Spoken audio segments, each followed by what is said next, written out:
welcome everyone. Glad that we already have some people queued up, logging on to the webinar. We're so excited that you chose to spend your afternoon in July with us as well. I know so many people have plans over the summer, but always just looking to improve ourselves and learn more about how we can make the industry that we work in more accessible and more equitable for everyone that we work with. As we get started, I'm just gonna take a moment to thank our speakers, also thank Computer Futures for partnering with us on this conversation.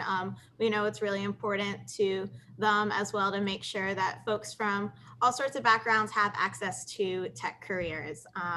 In a few minutes, we're about to hear from our panelists on this amazing topic of increasing access to technology careers. But before we get started, I'd like to take a moment to introduce myself. I'm Elizabeth Lamb, the Partnerships Manager for Breaking the Glass. We partner with tech companies and tech nonprofits like your Women Who Code, Girls in Tech groups to provide free personalized programming on diversity, inclusion, and women's career development topics. We've provided partner webinars and events for partners like Dell, IBM, Charter, and if you'd like to learn more or you want to collaborate on a program, I'll be dropping my contact information as well. Heads up, the panel will include a Q&A session at the end, but don't wait till the end to submit your questions. Anything that comes up, there's actually a special Q&A box right at the bottom of the screen. So submit it in there. That's going to be the best place for our moderator, Tyler, to read off the questions as well. And I'll be DMing y'all, just sending things through the chat. But if you've got any questions, submit it there. So pretty much, Tyler, I'm going to send y'all all at the end of the program, but if you want to take it away and get this panel started, I know that you're going to lead a great conversation. Thank you, Elizabeth, and thank you again to everyone who is joined the call and to our speakers as well. Just a little bit about me before we get started, and I let the speakers introduce themselves. I've been with Computer Futures, and we're a staffing agency of a larger organization, S3, for about 3 years now.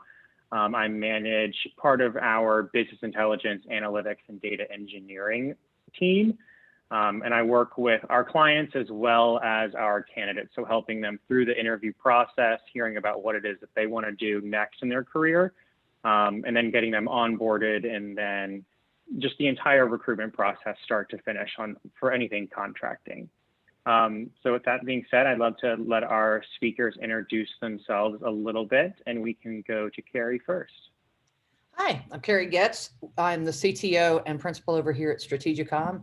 I've been in this industry for more years than I care to admit that I have. A little over 40 years, and I've done pretty much a little bit of everything in the industry, from coding through running large IT departments, consulting, but this is a cause very near and dear to my heart, so I look forward to participating. Thanks. Thank you. Ming, you want to go next? Yes, hi, I'm Ming Waters, and I'm a Senior Director of Data Engineering for Capital One.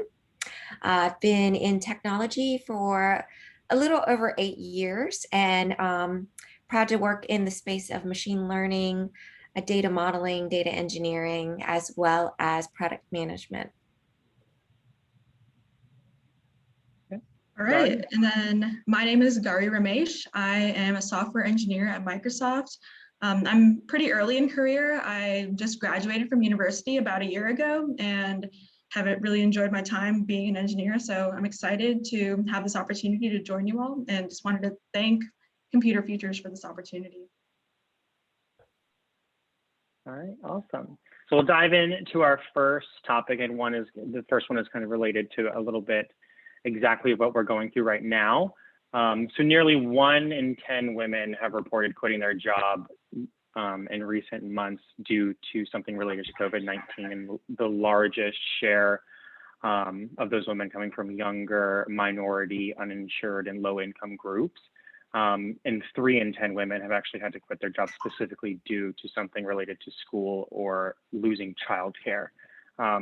for all of the leaps and bounds that we've made in the past couple of years, it seems like we've taken a few steps back in gender equality specifically with our situation currently. And what have you seen as some of the steps that you've taken just as hiring managers and leaders in your field specifically to attract diverse candidates? And this is directed specifically at Ming and Carrie. Ming, you want to go first? Yes, thank you. So I think this last year, we've all learned that things in the world are changing at a really rapid pace. So for employers and team leads, we have to think differently. And one of those things that this last year has taught me is really personal life and work-life balance kind of bleed into each other, and they're both huge priorities in everybody's life. And employers seeking to retain top talent, as well as attract top talent, needs to think differently. So for us at Capital One, we've really embraced the new changes in terms of work-life balance. We've adopted, and I think we've published articles where we have adopted a hybrid workforce. We have gotten used to having conversations where there's chaos of family life in the background, and really kind of embraced that and kind of respected the demands and impromptu conflicts that we have. So I think, for employees as well as team leads, just understanding that things are changing and that there's times during the day where conflicts occur, and having that flexibility and compassion to adapt to those changes is where we're going to retain that talent. Yeah, and I think, to add to that, for years, tech did kind of a horrible job of using tech to solve a lot of our problems. And, it's unfortunate, but there's statistics that say 5 times more women than men have lost their jobs through COVID. And it's not just the workforce that's existing, it's the new coming workforce. So just a couple of years ago, 34% of women had a 4-year degree. That number now is down to 31% in the last 2 years. So it's not just women that dropped out of workforce, it's women that had to drop out of education to get into the workforce. And so I think that companies can really do great things by looking at parallel skills, dropping the degree requirement as the first requirement for a job, being willing to upskill and reskill the workforce that they have. Again, to Ming's point, certainly being flexible is a big part of that. But I think we also have to respect the fact that not everybody wants to work a 70, 80-hour week. And we need to realize that, people need mental health breaks, and we need women to make as much money as men do in those roles. And I think we really need to start valuing trades for a lot of these companies, or for a lot of these positions, and looking more at the skills-based hiring and less at we need a degree first. And in order to do that, there really needs to be a partnership between HR and the other divisions within a company. I mean, there are careers in tech that are anything from construction to the cloud, and not all of those require that degree. And there's a million ways where we can do internships and mentorships to help bring people along, and that I think we have to make them feel included and valued once they get there. Absolutely. Okay, and then off that, just like as a recruiter, me personally, I see so many different practices in hiring and onboarding, and then retaining that talent that you've brought on. How would you, Ming and Gary, having just gone through those processes, what are some of the best practices that your companies and that you saw throughout the process were? Yeah, I can go ahead.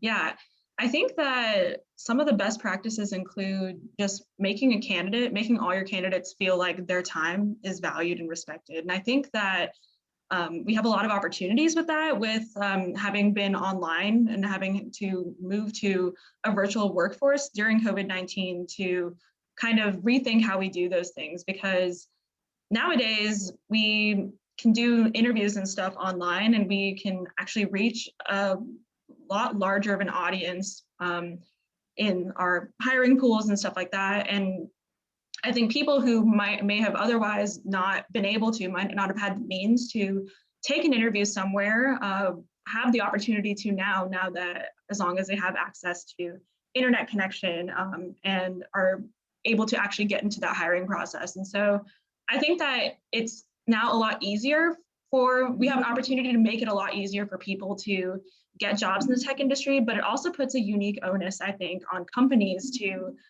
think about how do you make that interaction with candidates more special? How do you make it feel less impersonal when you are talking to a potential new employee, a potential candidate? How do you actually show who your company is, and how do you kind of show the identity of your company? And so I think there's a lot that we can do there as far as creating moments. There's a book called The Power of Moments that some of you might have heard of in the audience that talks about creating just small peaks for people, like something that will really, really stick with them. And so maybe that's like adding a personal touch to an interaction, or maybe sending a candidate a little token of appreciation for their time, regardless of whether they continue on in the interview process. I find that those things, especially as somebody who recently went through the hiring process, those things were the things that really stuck with me, even at companies that I didn't get offers at, companies that I didn't end up moving forward with. I remember the companies, and I have a more positive impression of the companies that really made me feel like my time was well spent, really felt thankful for the opportunity. And so I think that is a great place to start. Well, that's great to hear of your such positive experiences. I think at Capital One, we really pride ourselves in providing a positive experience for all the candidates that interview with us. And we really have made a thoughtful decision on how we provide kind of that diversity lens with our interview process. So for us, we have a lot of training around hidden biases and identifying that, and training to kind of overcome some of those biases. And then for us, there is a lot of advocacy to train across our entire talent pool for interviewing processes, whether behavioral or case interviews, so that when we do have these big professional power day interviews or campus, the interviewees get a broad slice of the associate pool. So we have a lot of folks that are volunteering to do these cases, to do the interviews, and that way it gives the candidates a lens into our demographics. Kind of on that point, I just want to quickly follow up. I think there's also a lot that we can think about too with what is like the definition of success for a candidate, given like different types of backgrounds. Like you mentioned case interviews, you mentioned different types of interviews. And so I think especially there's a lot of different types of interviews where like two candidates might have very different answers and maybe have very different approaches to a problem, given the parallel skill sets that they might have, or the different skill sets they might have. And so I think that that's something that hiring managers should definitely look out for, and it sounds like Capital One does, which is really awesome. Think about like what are the different ways a candidate can be successful or can show that they are successful in an interview setting. Yeah, interviewing is definitely a skill, and some people are much better interviewers than other people. And if you feel like you're under attack in an interview, that doesn't bode well. And I would add to what you guys said. I think that people want to work for companies where they see themselves in leadership.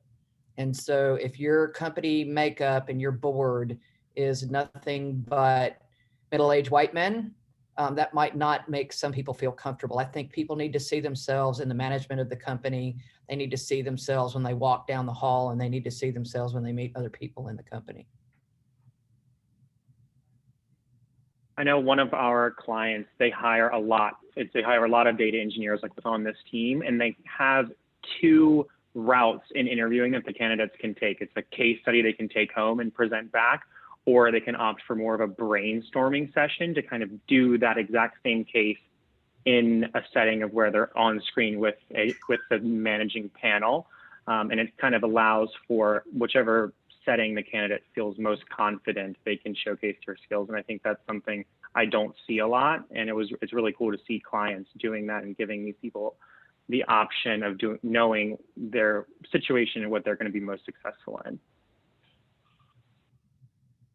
Sure. Great, awesome. So we will move on to the next question. We've all heard the phrase connections are everything. It's not the grade you get, but the hands you shake. And it's just kind of a way of explaining away having access to college education and being able to, the privilege of building these connections. And unfortunately, not everyone has access to these networking circles that give exposure to all of these different types of tech careers. Do you know of any initiatives or businesses doing direct just educational programs or networking circles to give people different access to these types of careers?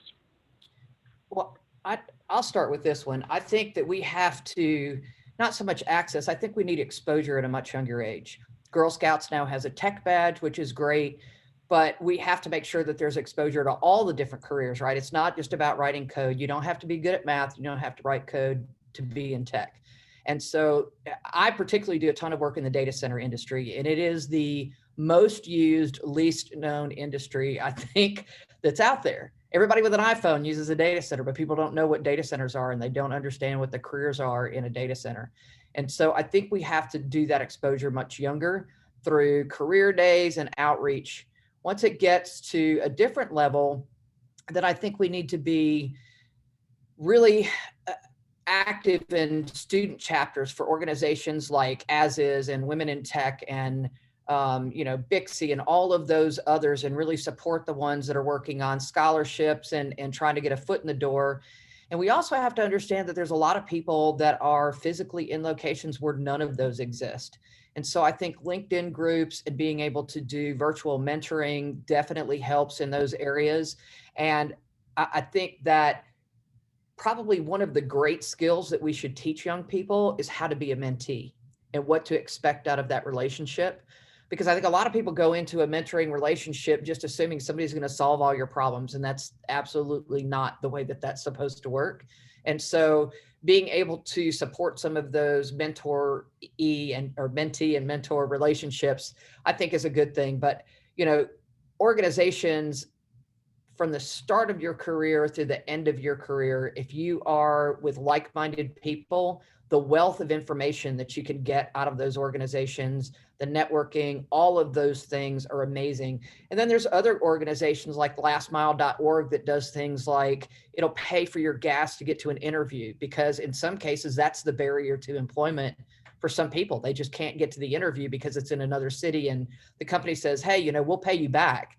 That's all well and good if you got the money up front, right? But it doesn't do much good to try to get you there. And so I think as hiring managers and companies, if you expect somebody to come to you, you need to be able to set up some means to come get them. Send an Uber for them, send them a plane ticket, send them something so there's not that out of pocket. And I think that really helps from an equity standpoint of getting everybody to the same level where they can just get there. But networking, you're going to find that in your parents' friends, in school, certainly school counselors, a lot of companies that do the outreach and come to schools. Walk up to the person, make yourself known, shake a hand. Years ago, I went into this bank and I gave this really stupid bobblehead to a banker. And he said, what did you do that for? And I said, because I want you to put it on your shelf. And if I'm halfway around the world because I travel for my job and I call you and say, I need something, I want you to know from that bobblehead who I am and what my voice sounds like so that you can help me out halfway across the world. And, doing little things like that make yourselves memorable, I think definitely sorts you out from the crowd. And, not everybody is kind of extroverted. I'm really shy, as you can probably tell, but I think all of those little things help. And I think in a lot of cases for people, especially my age and older, it's reaching back and it's giving a leg up, not a handout. Yep. And I'd like to expand on some of Carrie's thoughts. At Capital One, we are heavily invested in giving back to the community. There are many, many programs that we've partnered with, including programs like Year Up, where we are coaching, mentoring, and kind of practicing with candidates for tech interviews, resume writing. It's really important to kind of help underprivileged groups pick up those skills, right? You go to a university, and one of the things that you do at the end is you get professional recruiting days, and you get an opportunity to work with a counselor. And so Capital One and the volunteer groups that all the associates, whether sponsored by the company, partnered with a company, or just on our own interests and time, focus on giving back those skills that help other groups get the opportunities that we've gotten through colleges and universities and networks. Definitely. I totally agree with that. And I also just want to add like another thing too. So it's also like really important, I think, and I think really helpful to look towards local nonprofit communities for places to find opportunities like this and find ways that we can introduce kids at a younger age to technology and the different ways that technology can manifest. And also just emphasizing different skill sets at a younger age when looking at technology. So for example, I was a former co-founder of a nonprofit called Girls Code Lincoln, which was really focused on teaching girls how to code, but with a lens of creativity and confidence. So we didn't come at it from an angle of you need to be awesome at math, you need to be awesome at science and stuff like that. But rather we said that you don't have to have any of those skill sets. You don't have to feel confident in those skill sets to be successful in a career in IT and a career in tech, by showing them all the different ways that that tech is in our lives. And so we kind of came up with that idea actually because we saw that there were a lot of like these like large organizations that filled different niches, and we found a niche that we didn't think was filled. We didn't think that a certain segment of the population of young girls was being served. And so we were able to kind of look to our local community in Lincoln, Nebraska to do that. And so I think that is another way that we can maybe reach some of those underserved populations, is instead of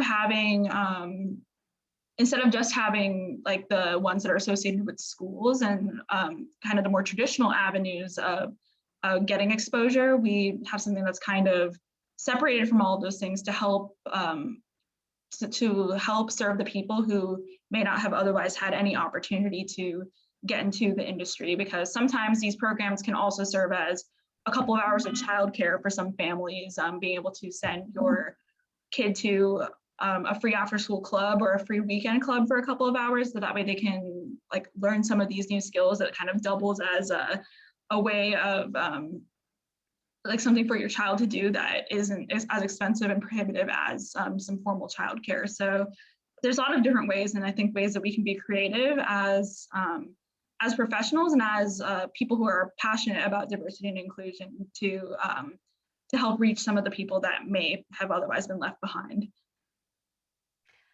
Yeah, and to your point, I think there's some really low-hanging fruit in the gaming industry too. Like a lot of these learning games for kids, you could work in little snippets here and there, and they would absorb that knowledge without even realizing they're absorbing it. I was going to say, I really love this conversation because some of the ideas that Carrie and Gara presented, I hadn't even thought about it, ways to really kind of help the community get these opportunities, such as the Uber rides, the childcare, the gamification of some of the interviewing skills. It's awesome. Absolutely. I want to call out one comment that I really liked by Trevor. He said it's not only teaching people how to be mentees, but in some cases it's teaching people how to be a mentor in a mutually beneficial relationship. And I think that kind of goes back to what Ming was saying. They invest a lot, Capital One specifically, in giving back because they know they'll see it tenfold in years to come when these people who are younger and in schools and in other locations are applying for jobs. Like, I learned this skill and had the opportunity to get this skill because of a program that was sponsored by Capital One. So I think that's a good point. Great. So next topic.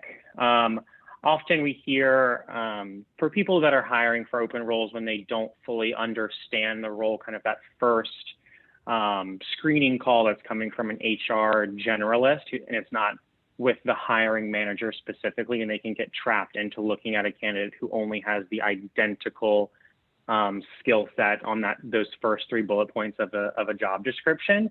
What are some of the benefits to hiring someone with parallel skills, and how does HR kind of avoid falling into those traps for only searching for those required skills? I think that twofold. One, I think if we expect HR to do parallel skills hiring, we need to map out some parallel skills for them, right? These are the kind of things we're trying to solve. We need a problem solver. I will say this, having hired an incredible number of people over my career, this is where diversity really shines. If you have a problem, the people that have worked their way through kind of on the scrappy way, because they, just got thrown in a hot skillet and told to solve something or fix it, are in some cases more important than the person that has a PhD doing the same thing. Because if everybody learns the exact same way, there's no diversity. And college is a slow moving machine. Curriculum is very slow. And so, in the data center industry specifically, that's one of the big problems that we have, is that the curriculum's not out there.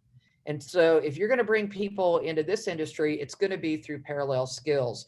And then you put them on a team with other people that have those skills, and you can start building those. But I think to do that, we really have to work with HR. We're not, HR has multiple functions, and hiring is one of them, but it's certainly not all of them.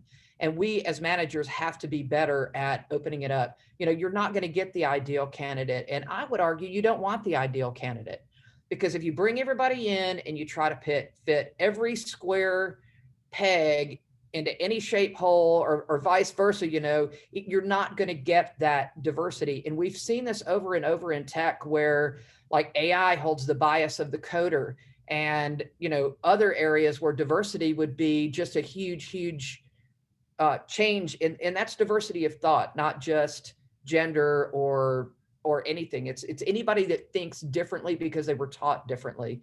And I think those make the most well-rounded organizations when you have that level of input.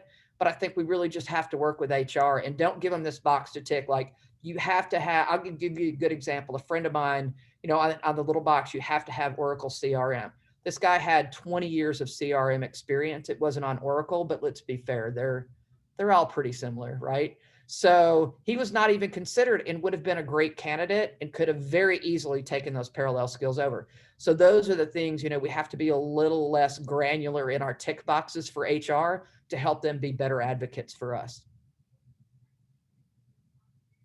Yeah, and to touch on Carrie's point, what I really, really liked in her opening comments was, we as hiring managers have to enable and educate our recruiters on the diverse skill sets we're looking for, right? If we write a generic job description and it's very singular in the skills description, we're not going to get even the applicants. And the market is really hot today, and there are more tech jobs than there are applicants. So companies really do have to think about those parallel skills, and even our training and onboarding processes, so that we can complement those diverse skills with the fundamental skills. So at Capital one of the programs that are tremendously successful is what we call our CODA program, where we are aggressively recruiting STEM degrees, and then complementing those STEM graduates with coding skills so that they can transition. And we find that those associates have a really great perspective and really complement our problem solving situations where we're looking for various different perspectives. And so that's been a tremendously successful program. And as a people manager, I've had great associates cycle through my teams with those skills. And I think we need to value certifications more too. Kind of kind of to Ming's point, there are some companies that would rather have somebody with a 4-year degree that is completely unrelated than somebody with 4 years of job experience in that exact job. So, certifications are definitely a big part of this. They fill in a lot of the learning gaps where the curriculum hasn't really kept up to pace. And I think they're a great jumpstart for people that can't necessarily afford a 4-year degree right now. Companies will pay for your degree once you're an employee in a lot of cases. And so I think we have to look at all avenues to get people there. That, and also like online programs such as like Udemy and Coursera and stuff like that. In addition to certifications, like you can get a lot of those same skills in this day and age just by taking online courses that may not cost $1 to the person learning. So I think it shows a lot of like self-motivation and a lot of like passion for what you're doing to be able to self-motivate yourself to do that, which is, I think, a perspective that maybe not everybody is considering today. Sure. Yeah, and sorry, just kind of a follow-up question. When you were looking at job descriptions and speaking with HR recruiters, was there anything specific that was holding you back from applying to certain jobs or keeping you from wanting to move forward in the process that you'd like to share? Yeah, I think that sometimes that some job descriptions would have like very, very specific requirements for you need like a certain number of years in a certain programming language that like maybe I didn't know at the time. And so I'm like a firm believer, especially when it comes to coding, that most programming languages, the skills are all transferable to one another. It's just different languages that are like filling certain niches to solve certain types of problems. But the fundamental skills, like the way of thinking, the approach that you take to building software is the same regardless of what tools you're using to do it. And so I found that to be kind of like off-putting when sometimes like it would be like a new hire position that would say like you need 4 years of experience in Ruby on Rails or something like that. And I was like, oh, but this is a new hire position and I would have just started learning like maybe 4 years ago. And so, and it's also funny sometimes, like I've seen some stuff online where people like, there's like job descriptions that have requirements that you need to have like a certain number of years in a technology that has only existed for like less time than that. Like you need like 10 years of experience in something. Language that came out last week. Yeah, exactly. And so I always just find that like a little bit interesting, like because I think that a lot of companies do exact match like keyword searching. And so I'm always curious, like who are the people that you are missing, the great candidates you're missing by only filtering out by the people who meet your job description to the T. And there's actually statistics too that say that that women are less likely to apply for a position if they meet like a certain percentage of the qualifications, but men are more likely to apply for that position if they meet like another percentage of it, a higher percentage. And so the bar that people tend to hold themselves to differs based on statistics about your identity and stuff like that. And so I think that we need to kind of maybe rethink how we do job descriptions or rethink how we process those job descriptions, because I definitely think that companies are missing out on a lot of really great talent by having a lens that is too narrow. And you bring up a great point. So those numbers, those statistic numbers, women typically will only respond to a job description if they feel like they meet 100% of the qualifications. Men will respond if they feel like they meet about 60% of the qualifications. And then the other thing too is language and verbiage. Like if you say that if you expect somebody to be aggressive, women are typically not going to apply for that job, whereas a man really would. So how you describe those jobs and the way you write those job descriptions are definitely important. And to your point, if you're not getting the candidates and nobody's applying, then you're really not solving anything. Yeah, I do think we need to be like, a lot of people might think that those things are not a big deal. Like just like you'll learn more when you apply, but like those things really like they build the first impression that your company gives off to these potential candidates. And so that like entry point, that's like the first interaction that needs to be like really, really thought through. Absolutely. And then off that point specifically, a lot of employers and companies are explaining away and defending their positions by saying these diverse candidates aren't applying to our jobs. Where do you think businesses should be looking at themselves specifically to elevate and making changes to become more attractive to the diverse candidate pool? You know, it's funny how companies will have a peer review or they'll have a focus group to look at a product, but they won't do that for their jobs. And I think that's a great way to do it. Take your job description, hand it out to some folks in the industry that are either in those jobs or applying for those jobs and give feedback. Like it's so simple just to start. And I think that in a lot of cases, everything around diversity and inclusion, there's this pushback because people feel like it's being rammed down their throat, even though it's proven studies that diverse companies do exceptionally better on the bottom line. But I think it's, in some cases we're overthinking this. And so what happens is people don't just start, right? You got to put one foot in front of the other to get going. And so I think those are really good examples. I know I'm a member of Infrastructure Masons, and we have a diversity and inclusion guideline out there that companies can use and follow. We have hiring templates. We're working on job descriptions. We're working on ways to better enable HR. And the nice thing about that organization is you leave your company at the door. So it's really nothing but global industry peers working on some of these. And I think, being able to access and use some of these resources are definitely going to be helpful. Definitely. And I think something else too, like coming from the perspective of someone who's recently gone into the industry, I think that it's more about living the truth that your company has rather than what you say. Like what you do always speaks like volumes louder than what you say. So think about things like, how are you supporting the diverse folks in your company right now? Like, how are you retaining the people that you have? Are you listening to their needs? Does the structure of the company kind of fit the many different types of personas that could be there? So I think things like benefits make a huge difference. Like, does the list of benefits, does it serve all of the populations that you have? Like things like parental leave, like is parental leave equal or similar for both men and women and all genders?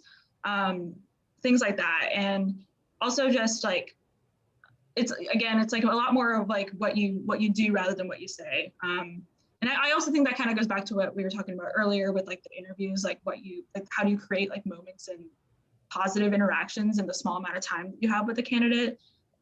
Because companies can post a lot of like different things, like their diversity and inclusion statements and stuff like that. But I mean, those have become like so common and so commoditized, honestly, that I think that people aren't really reading those and aren't really like seeing those as truth anymore. It's more so about like, what are you actually doing to help employees? What are you doing to promote their work-life balance? What are you doing to help them show up to work the best that they can? So I think that's an important perspective as well. Wow, that is such great insight. I joined this panel to kind of share some of my experience, but I find myself learning so much and getting some great tips from Carrie and Gary. So thank you.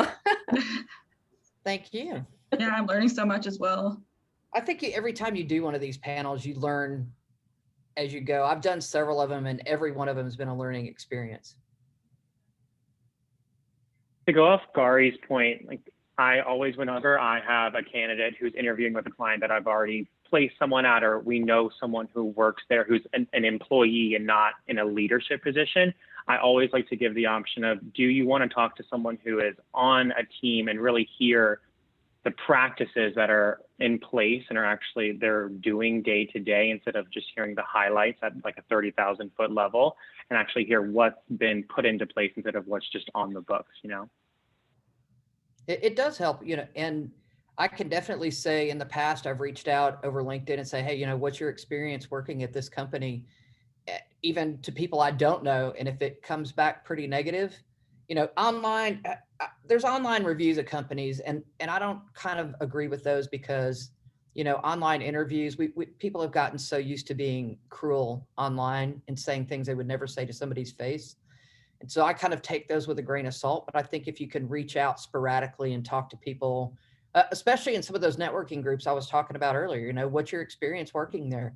Well, they expect me to work 80 hours a week. Okay, well, that says a lot. You know, they don't support you if you need time off. That also says a lot. So those are those real life experience I think you can get. But, you know, information is available. You just have to be willing to reach out and get it. Absolutely. So I think we've gone through all of our like highlighted questions that we wanted to hit. And I know one of my biggest things is I wanted to be able to provide takeaways for everyone that's participating today. And I know Elizabeth has been putting every group and resource specifically in the chat, but I'll make sure we do a post so everyone has all of them in writing so they can join whichever group or whatever podcast. I know Carrie has her own podcast and anyone can listen in. So we'll make sure we post everything for everyone to take back with them. I do want to switch over a little bit into the Q&A session. Elizabeth, do you want to read the questions or do you want me to? I mean, Tyler, you're more than welcome to. You're the moderator. I'm actually going to all the notes that our speakers sent through earlier. Just make sure that they're typed up and ready to go in the chat just one more time. So we'll do a little tag team here. Perfect. Sounds good. So the first question, and anyone can jump in and answer it. How can you encourage text amongst middle schoolers in such not well-developed public schools in suburban areas and where parents are not educated or aware of these topics? So I can say I do a good bit of work with smart communities and work on bridging the digital divide. I think we need to make sure that access is available to everybody. COVID absolutely highlighted the fact that, you know, sort of asynchronous communications that we have is not sufficient for multiple families. The digital divide in this country is way worse now than it was before COVID because people had to stop paying those internet bills. And I know that, you know, some of the providers work to try to do some free access and churches have opened up their Wi-Fi and that kind of stuff. But it is a multi-generational problem, right? If you don't value tech, you're not going to instill the importance of tech in your kids. And so I think that we need some, maybe not a smartphone in every kid's hand, because I think that that is an unfettered source of information that if you don't understand how to restrict that as a parent can be more harm than good. But I do think we need to have those devices that are child friendly, that have parental controls, that start teaching some of these. I think doing home science experiments, you know, my kids love that. There's a program called Kiwi Crates that I send my grandkids, and it's a science and technology project every month. So one might be learning about bugs, another one might be coding some stuff. There's all kinds of resources, and I think one thing that we sort of miss is that a lot of kids are untethered. There's Dr. Julie Albright wrote this amazing book called Left to Their Own Devices that talks about how our kids are not really tethered to church and to school, and because they're all device driven now. And I think if we can bring some of those kids back and do a coding camp Sunday after church, or do a STEM resource or something, I think those are certainly going to help. But I think as citizens, one of the best things that we can do going forward is to make sure that decent, usable, reliable broadband internet is available to every single person out there.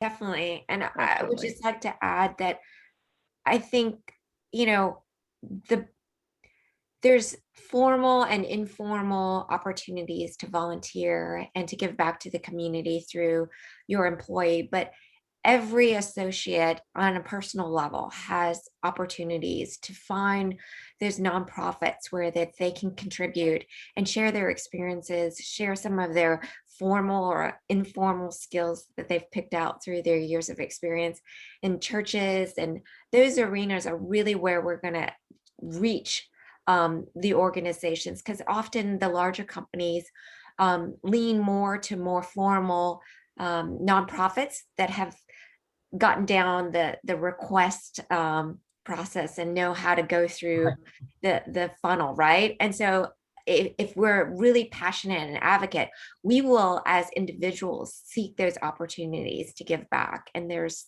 so many ways to do that. Yeah, I just want to like echo the point about like bringing, it's not about, I think it's harder to get people who have never been exposed to tech and multi-generationally have not been exposed to tech to get interested in tech by their own devices. But as Carrie mentioned, like going into things like churches and stuff like that, like kind of bring technology to them is a really great approach. Like how can we introduce like people in underserved communities, or even like people who just like have never had the opportunity, using the existing places they go and the people that they meet. I think that is a really great approach. And then I also want to echo the point about like having reliable internet. I think that's a huge problem. It's a very deep like infrastructural problem that a lot of rural areas just don't have access to reliable internet. And that's especially a big problem in Nebraska, my home state, where a lot of the state is like rural farmland. And so getting access to technology opportunities is difficult, if not impossible, because they simply just don't have like reliable connection out to the internet. And so there's a number of nonprofits out there that are investing in getting rural areas better access to internet. I don't have the names off the top of my head, but I can share them. So if people are interested in that, that's like another opportunity to kind of help out at an even lower level and even more infrastructural level. Yeah, rural connectivity is a good one. Broadband USA is another good one. I know we talked a little bit about gamification and how to get these people involved.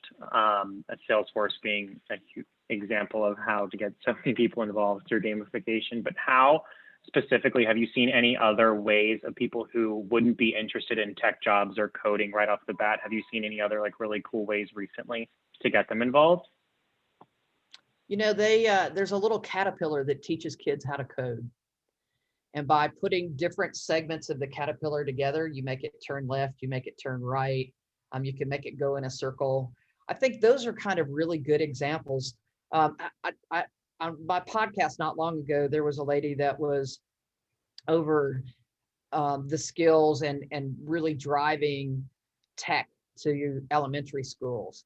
And she said that in all of their studies, when it comes to STEM, that's when the kids really play, because it engages their mind, it lights a fire, it really strikes up something in their head and gets them excited.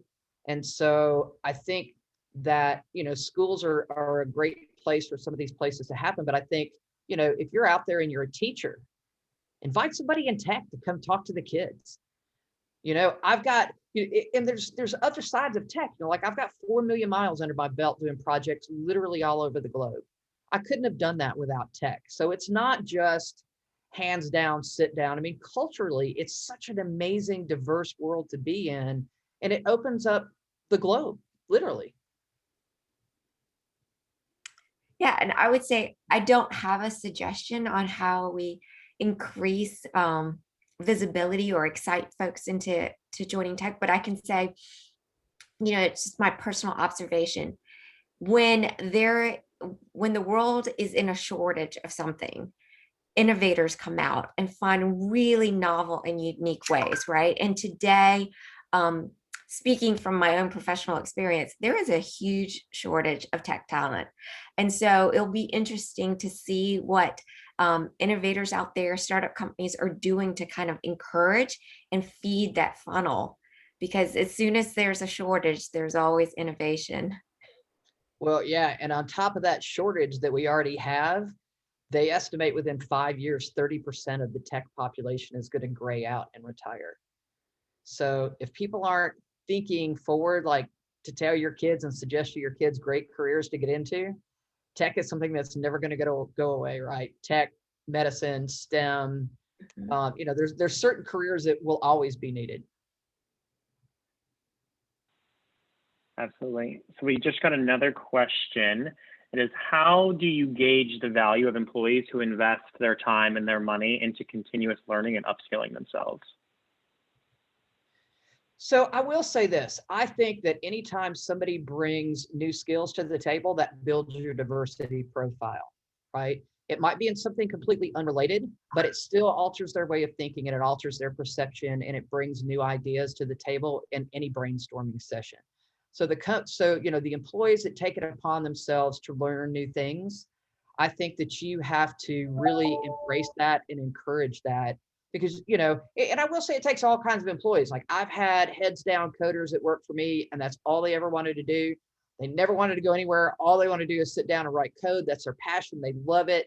And you need those people. But I think if you have people that are really working to better themselves, it's going to better the company as well. And I think you have to really encourage that and provide an atmosphere where that can flourish. And if it happens to be in certifications that help you out, then you're going to be better anyway, because they're learning from, one thing about the certification route that I like is that it's not as slow as curriculum, right? You don't have that big process. And a lot of it is industry driven. And a lot of the certifications come out of industry partners that say, hey, we need this, we need this. These are the skills that we need. So it's a much faster reacting thing. And so I think it's definitely going to help. And maybe that's part of their compensation plan. Maybe as part of compensation, you say, hey, look, if you get this certification, it's worth this much more. Because if they walk out of your door with that certification, they're definitely more than the 3% raise you're giving them.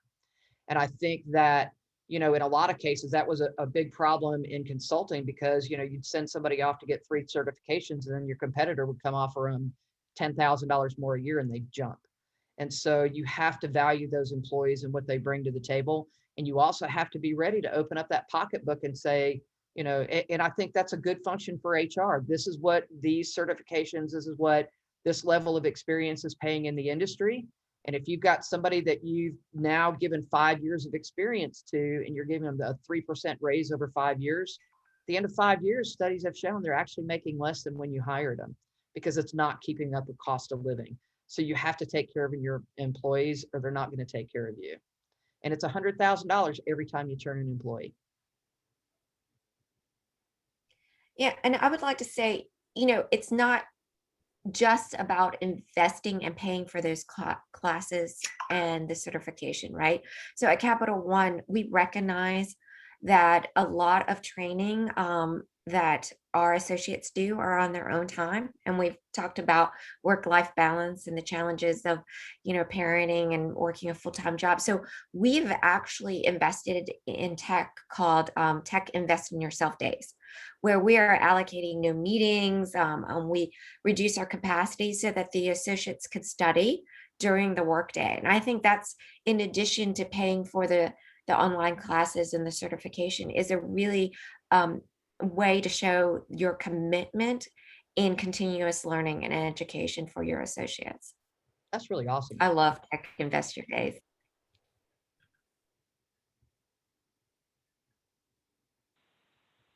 Okay, we got another question. I know we've touched on this a little bit, but do you believe, Carrie will love this question, do you believe some online courses and other certifications are rather outdated and less credible? So I will say this, it depends on where you're getting those courses. There's MOOCs out there, which is massive open online classes that are the same classes that are taught in universities. So you're going to have the same issue. There are some that teach kind of older certifications, but it could be a stepping stone into the next one. So I think in a lot of cases, you have to have a foundation to move forward and maybe you see where things are getting better. So my suggestion would be if you're looking at any kind of a certification program or online stuff, reach out to other people in the industry, find out if it's valued, because some of them are not, right? Some of them you can put on your resume and it's additional letters, but it means nothing. Make sure that it is current and make sure that it's a skill that's in demand. And the people that are in the industry, I get people that reach out to me on LinkedIn all the time asking that question and asking, which certifications are best for this or this. And I'm happy to provide that information, but I think, industry peers can help guide you in the better ones, especially if you're paying out of your own pocket. You don't want to spend $4,000 on a certification to find out it's not going to do you much good.